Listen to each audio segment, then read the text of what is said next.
कुछ नहीं, सासू माँ को जूस दे रही हूँ। जूस दे रही हो या जहर दे रही हो? बेटा ये तुम कैसी बातें कर रही हो? मम्मी जी आप इसी से पूछिए, इसने अभी अभी आपके जूस में क्या मिलाया है? सपना बताओ, तुमने अभी अभी जूस में जहर मिलाया है ना? मैंने इनके जूस में दवाई मिलाई है ब्लड प्रेशर की। लो, फिर से हमारा फैमिली ड्रामा शुरू हो गया। अच्छा, ब्लड प्रेशर की दवाई? तो फिर पी के दिखाओ इस जूस को। मैं क्यों पीऊं? भाभी आप ये कैसी बात कर रही हैं? आप हमेशा सपना के पीछे हाथ में क्यों पड़ी रहती है? प्लीज एक सेकंड। सपना, क्या तुम्हें मम्मी जी ने कहा था जूस में दवाई मिलाने को? नहीं। तो फिर क्यों मिलाई जूस में दवाई? एक मिनट मैं 2 मिनट का बाथरूम चला गया, आप लोगों ने वर्ल्ड वॉर 3 शुरू कर दी। मैंने ही इससे कहा था जूस में दवाई मिलाने के लिए। सपना आज का डोज भूल गई थी तो मैंने कहा जूस में मिला दो। मुझे बहुत खुशी होती है ये देखकर कि मेरा परिवार मेरा कितना ख्याल रखता है, कितनी फिक्र है सबको मेरी। चलो मुझे जूस दो। I am sorry ladies and gentleman, please enjoy the party. Music please louder.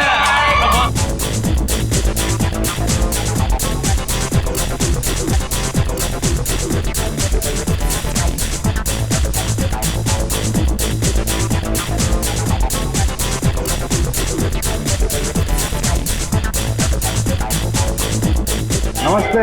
नमस्ते। मैं कैसे हैं आप? प्रतीक जी मैं बिल्कुल ठीक हूँ, आप कैसे हैं? बस मैं ठीक हूँ। आप कुछ ले नहीं रहे हैं?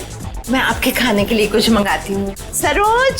नहीं, आप तकलीफ मत लीजिए, मैं खुद जाकर ले लूंगा। Sure. Yeah it's okay, fine. Hi.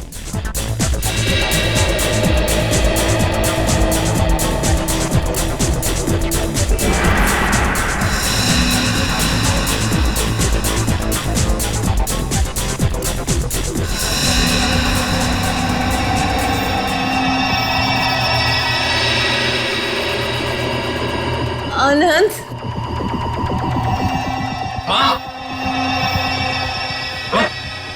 Mummy ji क्या हुआ आपको? मम्मी जी, मम्मी जी।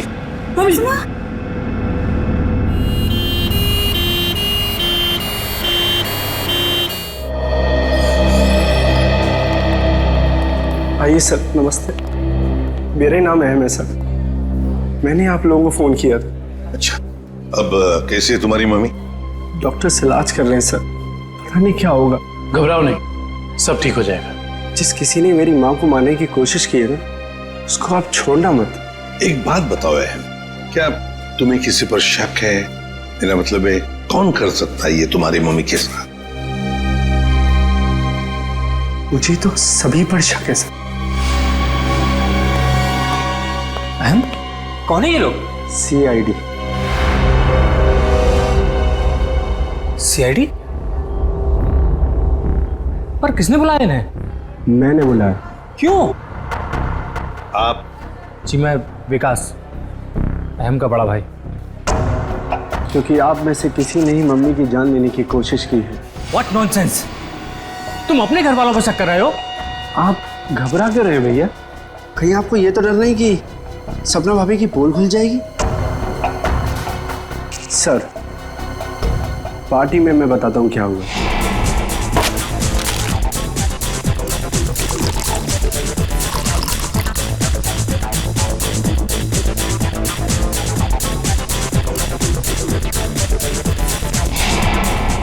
तुम्हारी सपना भाभी पर शक है तुम्हें? Yes sir. सपना कहाँ है? सपना हॉस्पिटल नहीं आई, वो घर पर ही है। वैसे आप कौन है? जी मैं काव्या। हमारी भाभी है सर। सर, अहम बच्चा है, ये आप लोगों को बहका रहा है सर। विकास जी, हम CID वालों को कोई बहका नहीं सकता, समझे? कहाँ है आपकी मम्मी? मम्मी ऊपर ICU वार्ड में है।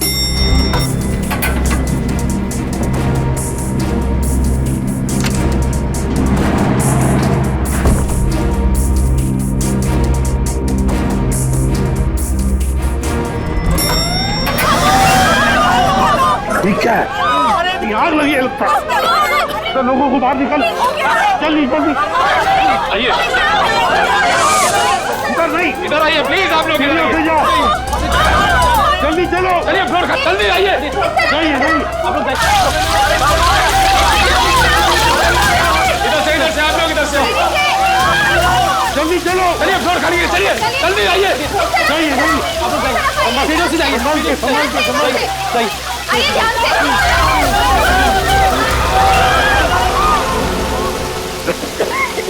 दुष्यंत, ये कोई आग वाला धुआं नहीं है, इसकी गंदी कुछ अलग है। ये धुआं किसी और चीज का है, किसी केमिकल का।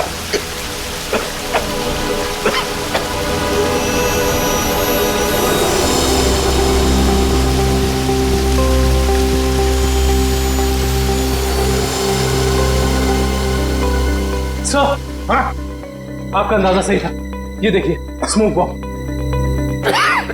माय गॉड, सर कहीं ये स्मोक बॉम्ब फायर अलार्म बजाने के लिए तो नहीं डाला गया था? आश्रय, फायर अलार्म बजाने के लिए ही स्मोक बॉम्ब लगाया गया था।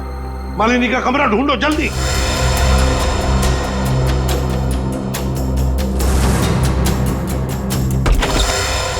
अरे पेट तो खाली है।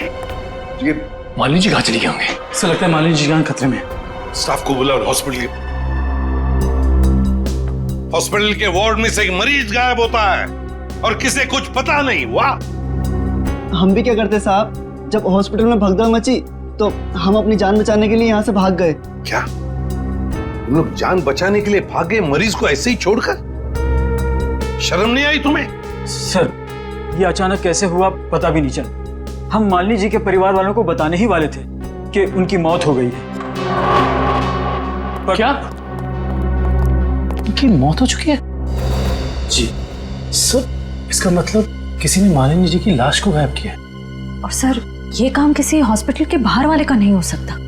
सर आपसे एक रिक्वेस्ट है, ये बात आप अपने तक ही रखिएगा। अगर मीडिया वालों को मालूम पड़ा तो हमारी इज्जत और हॉस्पिटल की इज्जत मिट्टी में मिल जाएगी। सर चुप रहिए चुप रहिए प्लीज। लाश गायब हुई है हॉस्पिटल से और आपको अपनी और इस हॉस्पिटल की इज्जत की पड़ी है। हाँ? एक बात ध्यान से सुन लो, तुम्हारे इस हॉस्पिटल का एक एक दरवाजा, एक एक खिड़की अभी इसी वक्त बंद चाहिए। मुझे एक चिड़िया तक बाहर नहीं जानी चाहिए, समझे? जी सर। सुना तुमने? जी। गो इमीडिएट। दुष्यंत, हॉस्पिटल का कोना कोना छान मारो। कहीं तो छुपा के रखी होगी मालिनी की लाश को, कहीं तो। हाँ।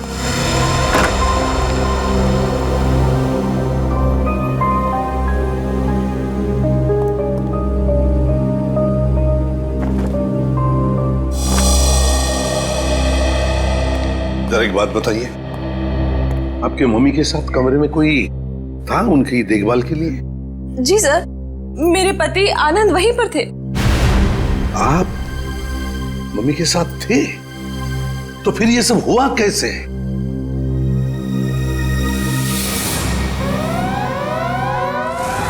जैसे ही फायर अलार्म बजा तो मैं वार्डरूम के बाहर आया, ये देखने के लिए कि क्या मच रहा है।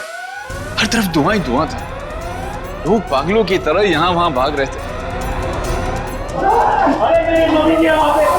धक्का मुक्की में कुछ लोग मुझे मम्मी जी के वार्डरूम से बहुत दूर ले गए। जाकर भी मैं वार्डरूम तक नहीं पहुंच पा रहा था। किसी तरह जब मैं मम्मी जी के वार्डरूम में पहुंचा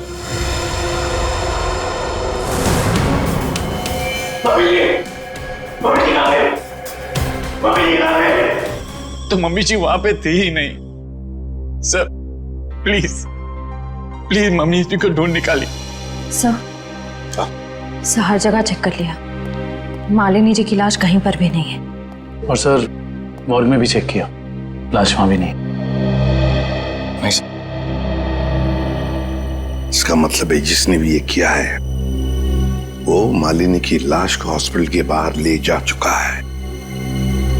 काम करते हैं, हॉस्पिटल के गेट पर जो सीसीटीवी कैमरा लगा हुआ है उसका फुटेज चेक करते हैं।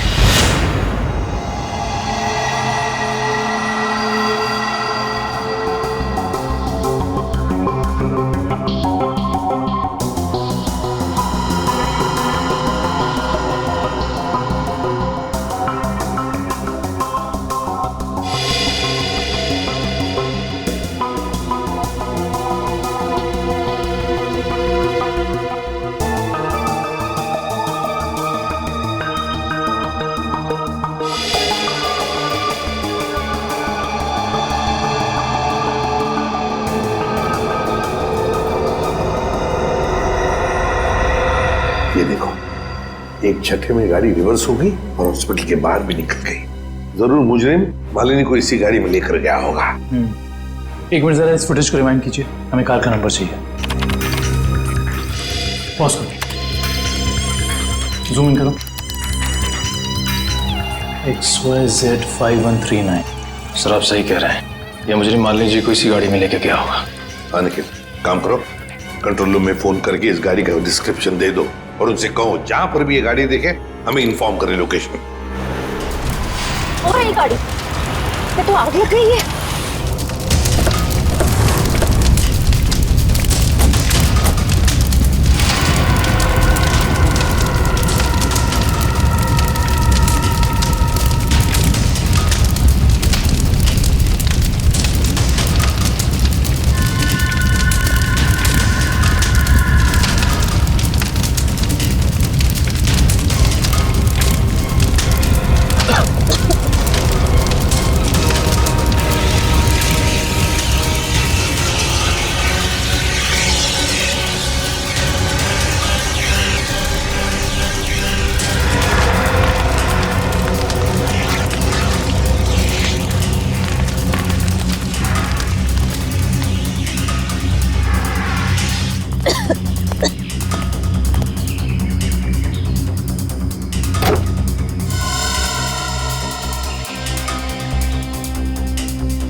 सर सीट्स तो खाली है पर कुछ अजीब सी बदबू आ रही है।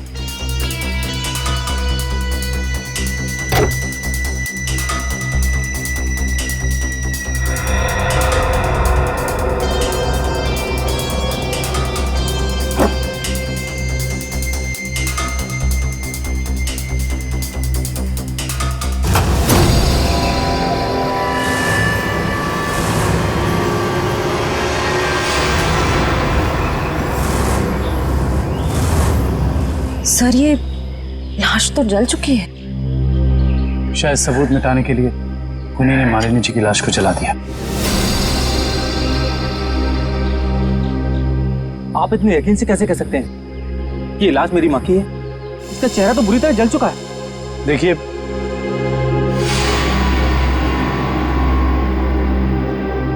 ये अंगूठी देखिए, पहचानते हो इसे?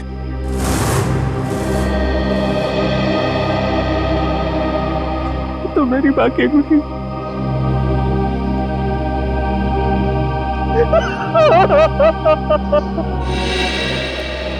हाँ डॉक्टर साहब, कुछ नहीं ताजी? अरे क्या नहीं ताजी है? दया, लाशों से बात करना कोई आसान है क्या? और लाश भी जली हुई हो और मुश्किल हो जाती है ना। आप तो हमेशा कहते थे कि सालुंकी के लिए कोई काम मुश्किल नहीं है, वो तो नहीं दया, खूनी ये सोचता था कि लाश को जला देगा तो हमारा इन्वेस्टिगेशन शुरू होने से पहले ही अटक जाएगा, हमारी नैया बीच भंवर में अटक जाएगी। तो इस अटकी हुई नाव को बाहर निकालिए ना सर। हाँ, आप कुछ ना कुछ रास्ता तो निकाल ही लेंगे आप। आपको पता है फ्रेडी आपके बारे में क्या बता रहा था? फ्रेडी क्या कह रहा था मेरे बारे में? नहीं ऐसा कुछ खास नहीं, वो कह रहा था कि डॉक्टर सालुंकी की उम्र हो गई। अब बहुत ज्ञान है आपको। हाँ देखो दया, जो लोग मेरे संन्यास लेने के बारे में सपने देख रहे हैं ना, उन्हें जाके बोल दो अपनी नींद से जाग जाए। मैं संन्यास नहीं लेने वाला हूँ ना, मैं तो इस केस को सॉल्व करने के बाद स्विट्जरलैंड जाने वाला हूँ। कहाँ जाने वाला हूँ? स्विट्जरलैंड। एग्जैक्टली। हम भी चलेंगे आपके साथ स्विट्जरलैंड, पर पहला कदम तो उठाइए इस केस को सुलझाने की ओर। पहला कदम तो उठ चुका है भाई। अच्छा, ये देखो,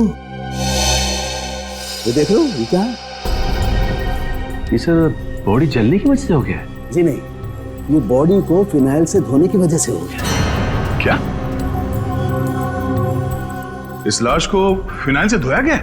हाँ, खूनी ने लाश को अस्पताल से गायब करने से पहले उसको फिनाइल से अच्छी तरह से धोया ताकि लाश का केमिकल कंपोजिशन ही बदल जाए। खूनी ने हर कदम इसी मकसद से रखा है ताकि हमारे रास्ते में ज्यादा से ज्यादा कठिनाइयां आ सके। इस लाश को पहले फिनाइल से धोया और फिर इसे आग लगा दिया? जी हाँ, और सबसे पहले क्या जलाए? सबसे पहले जलाए बाल, क्योंकि बालों में सबसे ज्यादा और सबसे पहले असर होता है जहर का। सर काव्या ने बताया था ना कि शायद जहर सपना ने दिया है मालिनी जी को। हाँ, इसीलिए तो जला दिए ना भैया, सबसे पहले बाल, क्योंकि जहर दिया था। मतलब ये सब सपना का ही काम है।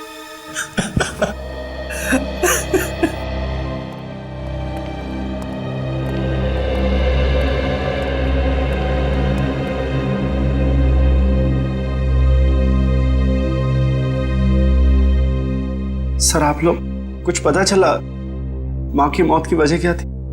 जी नहीं, मगर बहुत जल्द पता चल जाएगा। पता तो चल गया है ना सर, सपना ने ही जूस में जहर मिलाया था। बस कीजिए भाभी, इनफ। हर चीज की खाद होती है। डॉक्टर साहब आप बताइए ना इन्हें।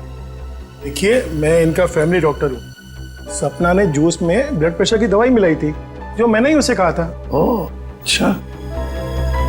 अच्छा एक बात बताइए, क्या लगता है आप लोगों को कौन कर सकता है ये? कौन मार सकता है आपकी माता जी को? मैं कुछ कहना चाहूँ। आप? जी सर, ये हमारे परिवार के वकील हैं, मिस्टर संजीव।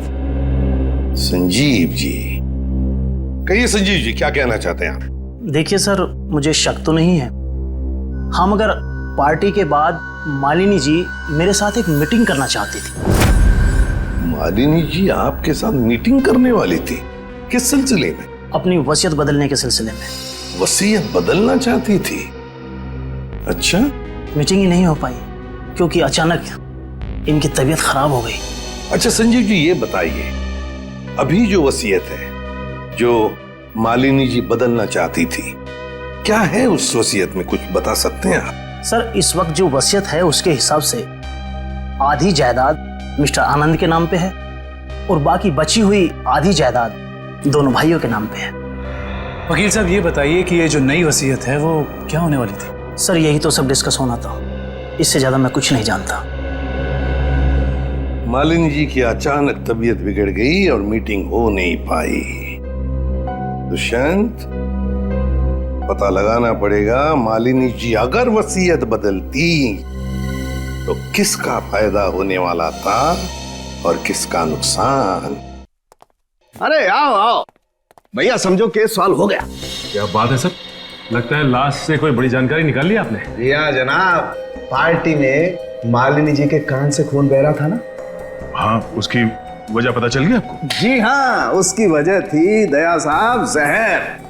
जहर जिसने ऑरल ट्रैक्ट को यानी कि कान के इस हिस्से को बिल्कुल तबाह कर दिया, बर्बाद कर दिया। देखो, तो जहर की वजह से नस फट गई और कान से खून बहने लगा। और इतना ही नहीं, इनके खून में से हमें बहुत ज्यादा मात्रा में नाइट्रोजन के कंपाउंड्स भी मिले। और तो और इनकी किडनीज में से हमें बढ़ी हुई मात्रा में पोटेशियम और मैग्नीशियम मिला है। और ये सारी चीजें सिर्फ एक ही तरफ इशारा करती हैं, जहर। सर, फिर तो हमें सपना को गिरफ्तार कर लेना चाहिए। नहीं, यहीं पर कहानी में जरा सा ट्विस्ट है भैया।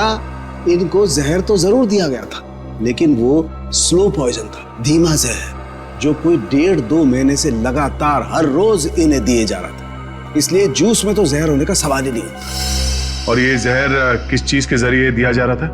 खाने पीने के साथ? यार दया, ये गुत्थी थोड़ी सी उलझी हुई है।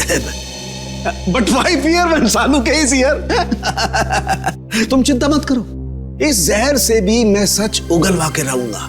ठीक है सर, आप इस जहर से सच उगलवाइए, तब तक मालिनी के घर वालों से सच उगलवाते हैं। क्योंकि वो जूस जो सपना ने मालिनी जी को दिया था उसमें जहर नहीं था। मालिनी जी की मौत स्लो पॉइजनिंग से हुई है। स्लो पॉइजनिंग, धीमे धीमे असर करने वाले जहर की वजह से, जो उन्हें 45 दिन तक रोज लगातार दिया गया था। धीमा जहर? मां को मारने की इतनी बड़ी साजिश? जी, और ये साजिश किसी आसपास वाले की है, जो उनके खाने के साथ, उनकी दवाइयों के साथ छेड़खानी कर सकता था।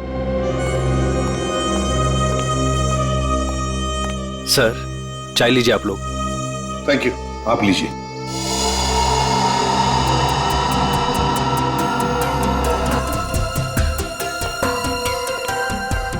एक मिनट, मैं पी लूं।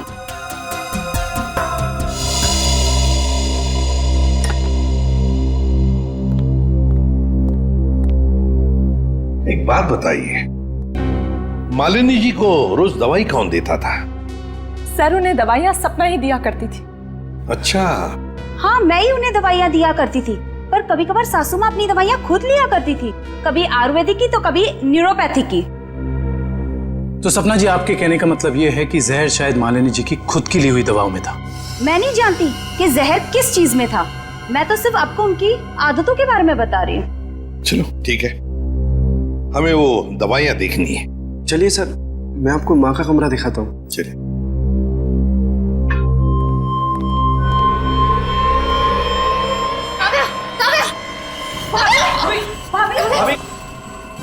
भाभी क्या हुआ आपको? भाभी सांस लेने में दिक्कत हो रही। सुरेश पानी लाओ। अरे पानी लाओ। दुष्यंत, लता इनकी तबीयत बिगड़ती जा रही है, जल्दी से एम्बुलेंस बुला लो और हॉस्पिटल ले जाओ इसे। श्रेया तुम भी जाओ साथ में।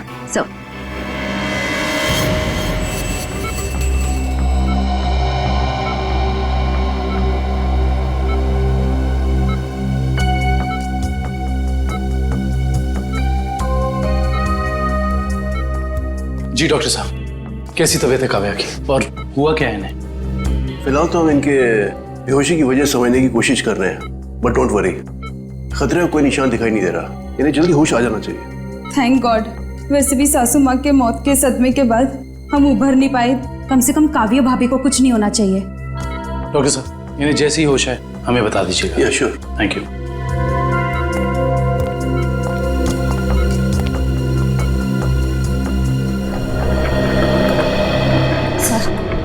सर मुझे तो इस सपना पर शक हो रहा है।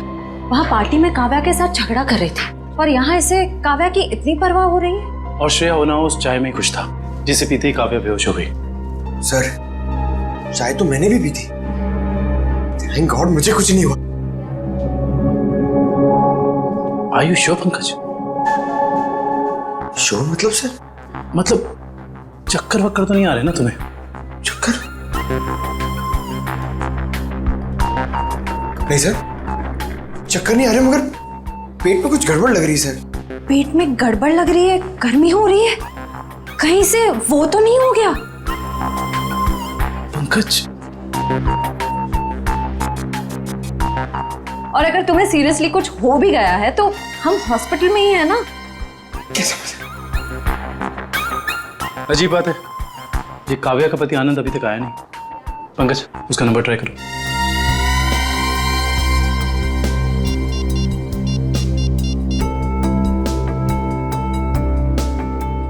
सर उसका फोन बंद आ रहा है। सर कहीं आनंद ने तो काव्या को चाय में जहर नहीं पिला दी? हो सकता है पंकज। सर अगर चाय में जहर था तो हो सकता है कि नौकर भी शामिल हो। सर क्या कहा डॉक्टर ने, क्या हुआ काव्या को? सर डॉक्टर के मुताबिक काव्या की चाय में जहर था और पंकज रिपोर्ट से क्योर हो गया है। काव्या की चाय में जहर था? सुरेश,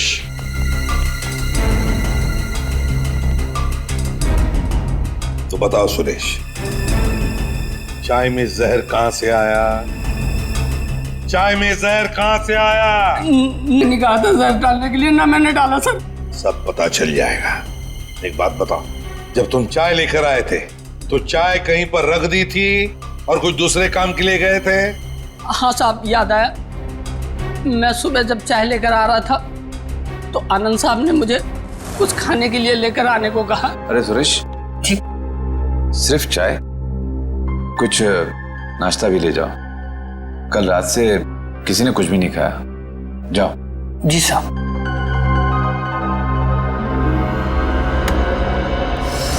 आनंद कहाँ है? सर ये अपने रूम में सो रहे हैं।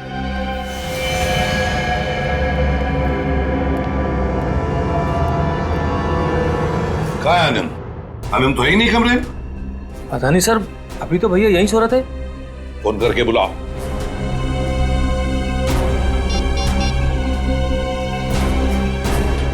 सर घंटी जा रही, भैया फोन नहीं उठा रहे। घंटी बज रही है पर भैया फोन नहीं उठा रहे हैं। सर जब सुरेश चाय लेके आया था सर बिस्किट तो था ही नहीं। और तो और सर, जब चाय आई तो वहाँ पे आनंद भी नहीं था, तो आनंद को पता कैसे चला कि कौन सा कप किसके हिस्से में जाने वाला है? हाँ वाकई आनंद तो वहां था ही नहीं चाय पीने के लिए।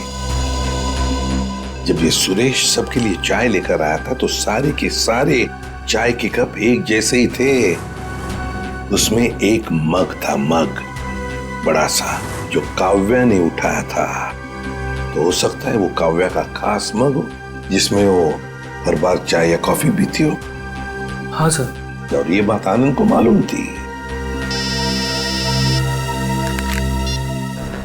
हेलो एसीपी साहब, मैं डॉक्टर सुमित। हाँ डॉक्टर सुमित, बोलिए। एसीपी साहब, आप जल्दी चले आइएगा, मुझे आपको कुछ जरूरी बात बतानी है। क्या हुआ डॉक्टर सुमित? ये काव्या तो ठीक है ना? हाँ वो ठीक है, मैं आपको फोन पे नहीं बता सकता, आप यहाँ जल्दी चले आइएगा। हेलो, लगता है बहुत बड़ी गड़बड़ हुई है हॉस्पिटल में। Let's go. लिस्ट बना के दोबारा से डिटेल मुझे दे देना, ठीक है? बाकी सब मैं देख लूंगी। डॉक्टर सुमित कहाँ मिलेंगे? सर उन्हें तो आईसीयू में भर्ती किया है। डॉक्टर सुमित को आईसीयू में भर्ती किया है? क्यों? सर एक बहुत बड़ा हादसा हो गया। डॉक्टर सुमित अपने कैबिन में खून में लथपथ मिले सर, और उनके सर पे बहुत गहरी चोट आई है। माय गॉड, क्या मिल सकते हैं उन्हें? फिलहाल तो नहीं सर, वो कोमा में है। होश में कब आएंगे नहीं पता। दुष्यंत, जरूर ये वही मुजरिम है जो ये सब कर रहा है। वो अभी भी हॉस्पिटल में ही है, पहले मालिनी के साथ और अब डॉक्टर सुमित के साथ। काव्या सर, कहीं उस मुजरिम का अगला निशाना काव्या तो नहीं? काव्या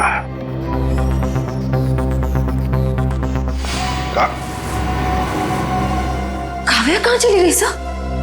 कहीं काव्या को भी तो गायब नहीं किया उसने? श्रेया, ये जो भी कोई है, अगर इसने काव्या को भी गायब किया तो वो हॉस्पिटल के मेन गेट से ही बाहर जा सकता है। और सर शायद डॉक्टर सुमित को भी उस खूनी के बारे में पता चल गया होगा, इसलिए उन पर भी हमला हुआ।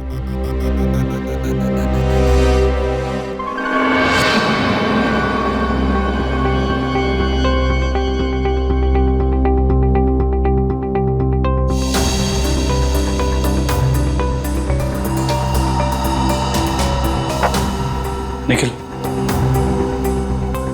तो शायद डॉक्टर सुमित यहाँ फोन पर बात कर रहे थे और फिर पीछे से कोई आया और जोर से उनके सर पर वार किया और वो यहाँ नीचे गिर गए। हाँ साहब, डॉक्टर साहब के सिर के पीछे चोट आई है। अच्छा, हादसे के बाद डॉक्टर सुमित के केबिन में कितने लोग आए थे? सब 4-5 जन आए थे उनको आईसीयू में ले जाने के लिए। सर आनंद का अभी तक कुछ पता नहीं चला है, कहीं इस सब के पीछे उसी का हाथ तो नहीं? ये आनंद ही कुछ गड़बड़ है, कुछ न कुछ तो गड़बड़ जरूर है इस आनंद में। आइए सपना जी, आइए। कहाँ गई थी आप? वो मैं काव्या की रिपोर्ट्स लेने गई थी गैस्ट्रोलॉजिस्ट डिपार्टमेंट के पास। क्या हुआ? वहां से एक रिपोर्ट लाने में इतना वक्त? लाइन बहुत लंबी थी, मगर क्यों? क्या बात है? काव्या कहाँ है? काव्या गायब है, समझिए आप? क्या? सर ये ब्लड सैंपल्स तो ले लिए, लेकिन सर क्योंकि बाकी लोग डॉक्टर साहब के कैबिन के अंदर चले गए थे, इसलिए सारे जरूरी सबूत मिट गए। और यहाँ पे काव्या गायब है ना दुष्यंत? ये किसी एक आदमी का काम नहीं, ये जो भी कर रहा है ना उसका कोई साथी है। एक इनके परिवार में से कोई और दूसरा इस हॉस्पिटल में से कोई।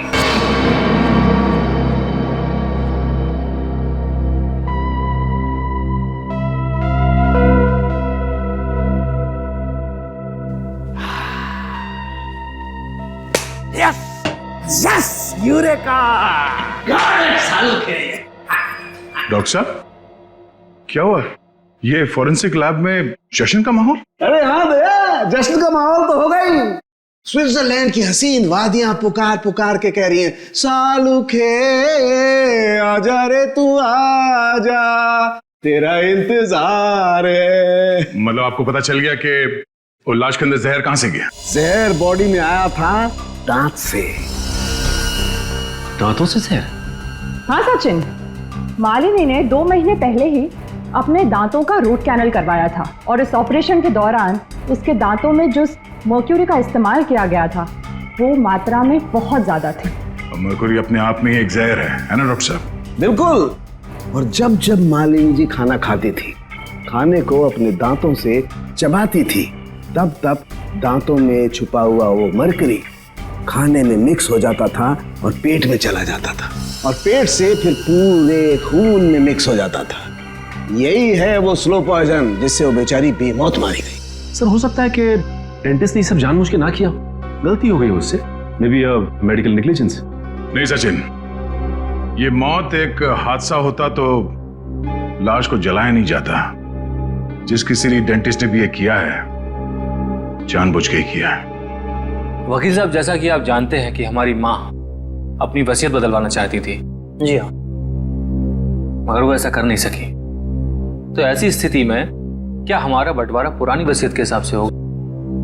दरअसल बात यह है कि मैं और आपकी माताजी। अरे वकील साहब आप, डॉक्टर साहब आप भी? मैं तो सिर्फ ये पूछने आया था कि क्या आपकी माताजी ने कभी अपने दांतों का इलाज करवाया था 1.5-2 महीने पहले? नहीं सर, उन्होंने कभी मुझे तो नहीं, उन्होंने कभी हमें इस बारे में कुछ नहीं बताया। डॉक्टर साहब आप तो फैमिली डॉक्टर हैं, आपको तो पता होगा। मुझे भी कभी उन्होंने इस बारे में कुछ नहीं कहा। दुष्यंत, काम करो, घर की अच्छी तरह से तलाशी लो, शायद कुछ मिल जाएगा। और निखिल, घर में जितने भी नौकर हैं सबको ऊपर बुलाओ, लेकर आओ। एक बात बताओ, क्या तुम में से कोई जानता है कि मालिनी जी ने अपने दांत का इलाज करवाया था किसी दांत के डॉक्टर के पास 1.5-2 महीने पहले? सब एक दिन अचानक मालकिन के दांतों में दर्द हुआ तो उनका ड्राइवर उन्हें डेंटिस्ट के पास लेकर गया था।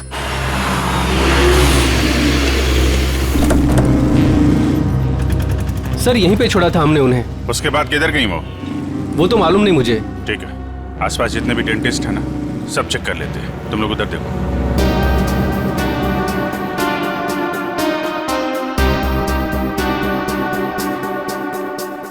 हम लोग सीआईडी से। क्या ये कभी आपके यहाँ इलाज कराने आई थी? No, I don't think so.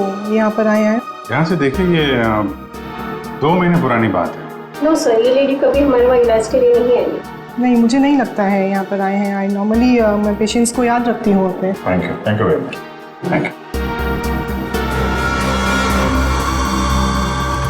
Sir, उस साइड किसी भी डेंटल क्लिनिक में मालिनी को किसी ने पहचाना नहीं। अच्छा, यहाँ देख लेते हैं।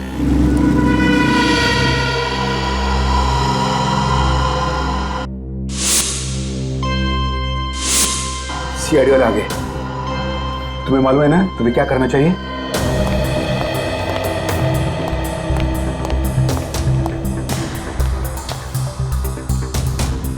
Excuse me. जी कहिए। हमें डॉक्टर से मिलना है। जी कहिए, मैं डॉक्टर कल्पना हूँ। आपके पास अपॉइंटमेंट है? डॉक्टर, हम सीआईडी से। इन्हें पहचानती हैं आप? इन्हें कभी देखा नहीं है। कौन है ये? इनका नाम मालिनी है और इनका खून हो गया है। क्या? खून? क्या हुआ? खून का नाम सुनते ही आपकी जबान लड़खड़ाने क्यों लग गई? नहीं नहीं, यहाँ पहली बार सीआईडी आई है ना, तो मैं थोड़ी नर्वस हो गई। कोई बात नहीं, आप परेशान मत होइए। Thank you very much.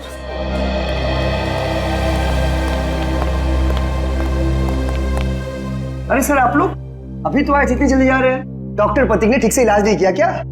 Doctor Prateek? यहाँ तो कोई लेडी डॉक्टर है ना? No no, no lady, no lady, only gents, only gents. Doctor Prateek. अच्छा अच्छा।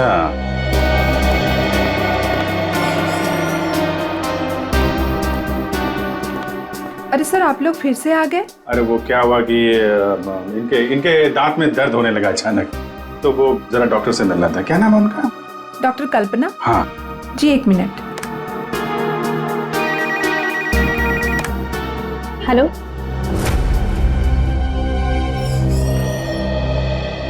क्या हुआ सर?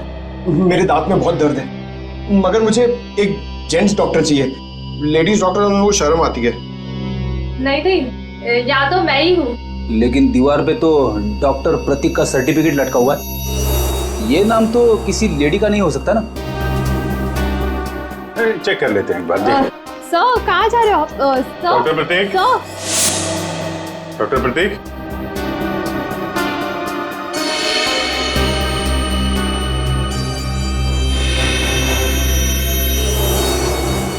अरे डॉक्टर साहब क्या कर रहे हैं? आप चले जाइए यहाँ से। डॉक्टर साहब कुछ गिर गया क्या यहाँ पे आपका? मैंने कुछ नहीं किया है। आइए आइए, बाहर आइए, आइए। अब चले जाइए यहाँ से। अरे अरे चले जाएंगे डॉक्टर साहब। आप चले जाइए। अब जाएंगे, पहले थोड़ी बातचीत तो कर लें। लेकिन मैंने कुछ नहीं किया। अरे आइए तो सही, आइए आइए। मैंने कुछ नहीं किया। हाँ। सर ये ऐसे नहीं मानेंगे, लगता है डेंटिस्ट साहब के दांतों का इलाज करना पड़ेगा। अरे लेकिन हम में से किसी को डेंटिस्ट्री आती नहीं है। अरे नहीं आती तो आ जाएगी। क्यों डॉक्टर साहब, प्रैक्टिस मेक्स मैन परफेक्ट ना। आपने भी तो प्रैक्टिस से सीखा होगा। आती। हाँ तो फिर आइए प्रैक्टिस कर लेते हैं। आइए बैठिए बेटा। अरे भाई बेटा आइए बैठिए। बैठिए। ये क्या कर रहे हैं आप लोग? ये गलत कर रहे हैं आप लोग। तुमने जो किया वो ठीक था क्या? मैंने गलत कुछ नहीं किया। गलत तो हम भी नहीं कर रहे हैं डॉक्टर साहब, आप जल्दी से मुंह खोल दीजिए वरना बता। मालिनी का इलाज मैंने किया था। और इलाज के बहाने उसके दांतों में ज्यादा मरकुरी भी तुमने डाली थी। गलती हो गई। गलती नहीं है, ये गुनाह है। किसके कहने पे किया था? मुझे नहीं मालूम। आनंद पैसे दिए थे मुझे इसलिए। कहाँ मिलेगा ये? भाई को था।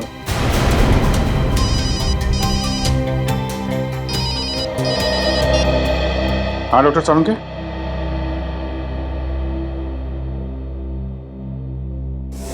क्या? आनंद रुक जाओ। आनंद गोली चल जाएगी। आनंद रुको। आनंद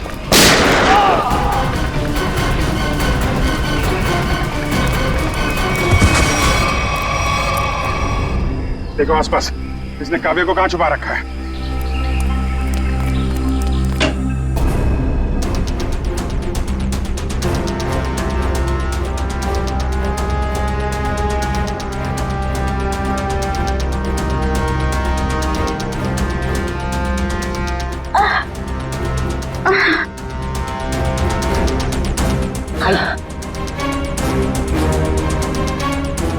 चलो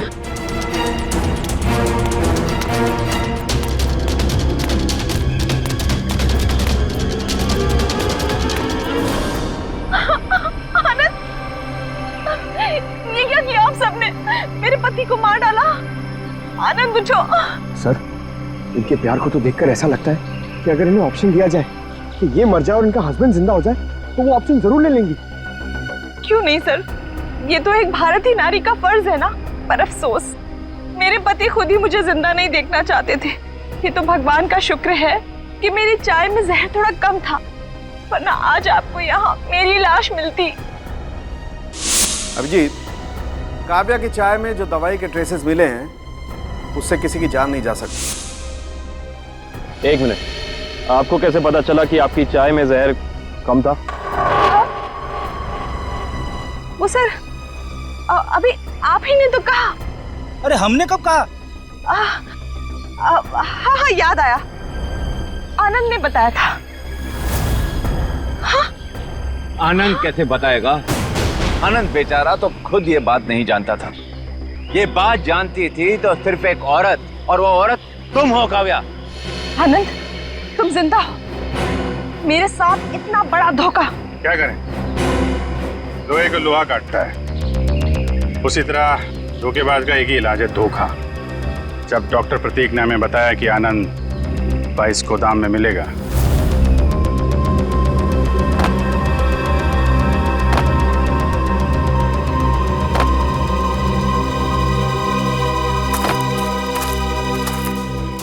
तो हमने यहाँ पहुंचकर देखा कि वो बेचारा बंधा पड़ा है। उसके हाथ पांव खोले तो उसने अपनी आप बीती सुनाई।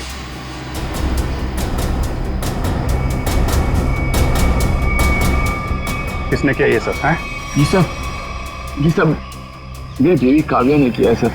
हाँ, कहीं कहीं छुपी हुई है। बस फिर क्या, हमने आनंद के साथ एक छोटा सा खेल खेल लिया तुम्हारा असली रंग सामने लाने के लिए। तो ये सब ड्रामा था, लेकिन असली ड्रामा तो अब शुरू होगा। पीछे मुड़ के देखो।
बड़ी भारतीय नारी होने का ढोंग कर रही है।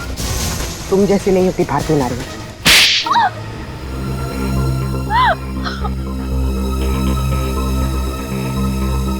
सासू माँ ने आधी जायदाद आनंद के नाम कर दी थी, और आनंद अपने भाइयों से बहुत प्यार करता था, तो वो अपनी जायदाद का हिस्सा भी अपने भाइयों को देना चाहता था। और ये बात आपको बहुत खटकती थी, क्यों?